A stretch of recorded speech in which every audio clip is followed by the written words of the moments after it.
රසම රස chicken devil එකක් හදමුද. Chicken සාමාන්‍ය කෑලි වලට කපා ගන්න. ඊට පස්සේ වතුරෙන් හොඳින් සෝදන්න. චිකන් වල වතුර බේර ගන්න. මම චිකන් කෑලි වලට ගම්මිරිස් කුඩු තේ හැදි භාගයකුයි ලුණු කුඩු තේ හැදි භාගයකුයි එකතු කරලා හොඳට කලවම් කළා. අපි විනාඩි 20ක් වගේ සීසන් වෙන්න තියන්න. දැන් සීසන් වෙන්න තිබ්බ චිකන් ටික ගැඹුරු තෙලේ රන්වන් පාට වෙනකම් බැද ගන්න.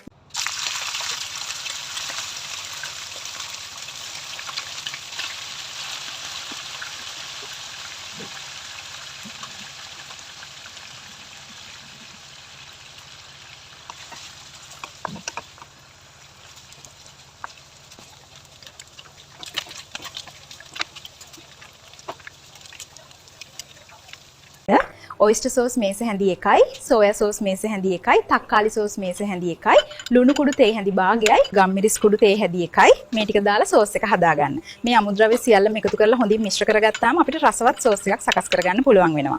දැන් තෙල් ටිකක් සාමාන්‍ය ගින්දරේ රත් වුණාම සුදු ලුණු ඉගුරු ටික දාලා විනාඩියක් විතර කලවම් කරගන්න.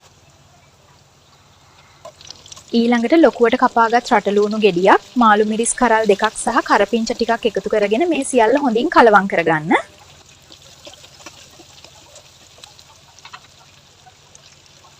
දැන් හදාගත්ත සෝස් එක දාලා හොඳින් කලවම් කරගන්න. මේකෙන් තමයි චිකන් ඩෙවල් එකට හොඳ රසක් එන්නේ. ඒ නිසා ලස්සනට ඔක්කොම ටික එකතු වෙන්න හොඳට කලවම් කරගන්න ඕන. දැන් බැදගත් චිකන් ටිකයි කපාගත්තු තක්කාලි ගෙඩියකුයි දාලා හොඳින් කලවම් කරගන්න. ලුණු රස බලලා මදි නම් තව ටිකක් එකතු කරලා රස පදමට සාදා ගන්න. මේ රසම රස චිකන් ඩෙවල් එක ඔයාලත් හදලා රස බලන්න. ඒ වගේම මගේ වීඩියෝ එකට කැමති නම් channel එක subscribe කරන්න, වීඩියෝ එක like කරලා share කරන්න, ඔයාලගේ අදහස් comment කරන්න.